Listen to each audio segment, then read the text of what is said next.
of these state cases?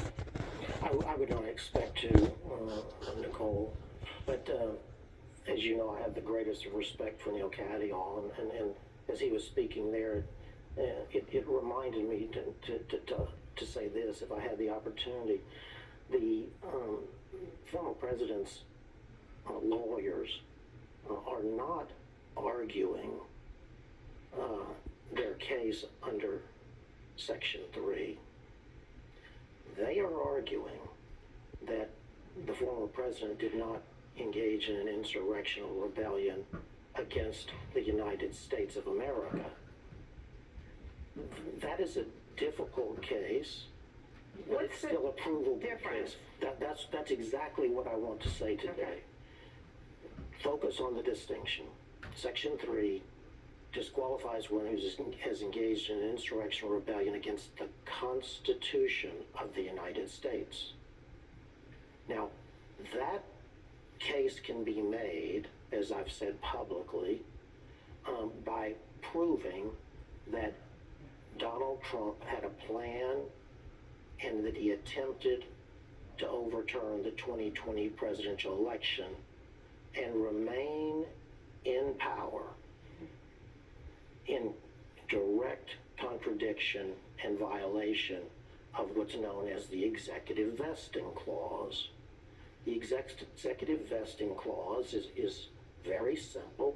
That's just the clause in the Constitution that prescribes the term for the President of the United States as being 4 years. Mm-hmm.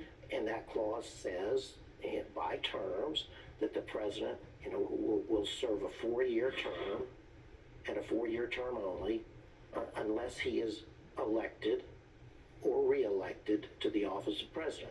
So when Donald Trump tried to overturn the 2020 presidential election that he had lost fair and square to then candidate and now President Joe Biden, he violated the Executive Vesting Clause of the Constitution.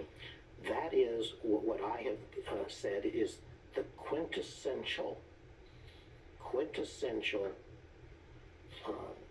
insurrection or rebellion against the Constitution of the United States. And so the refusal to leave office, the refusal to concede, and the refusal to carry out the tradition of a peaceful transfer of power is the damage, is the violation of the Constitution. It is the rebellion against the Constitution of the United States.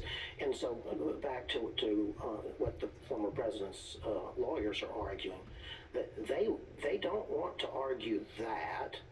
They want to argue instead that the former president didn't engage in an insurrection against the United States. They want to argue that he was not responsible for the riot on the United States Capitol. That's they're going to play semantics and say, how was he supposed to know? Be there, be wild would make them exactly. But you're saying that's not what Section 3 of the 14th Amendment says. Exactly, and I've not followed closely these two cases, but I've followed them a little bit to the extent that I know that that's what they're arguing. I know that that's not the issue, mm-hmm. and I've been concerned over this past week, frankly, that by the various courts' reactions to that argument, namely, it's not been clear from the court's questions that the two courts that I'm talking about now in Colorado mm-hmm. and in Minnesota mm-hmm. Have focused just yet on the actual issue. Because you're saying they're taking the bait on questions and evidence about violence, and you're saying that the evidence, frankly, the evidence exists in emails that I think Trump is on the record in the congressional probe as having seen, where Eastman circulates the document and Trump is for it. That's exactly right, although I wouldn't have worded it the way you did.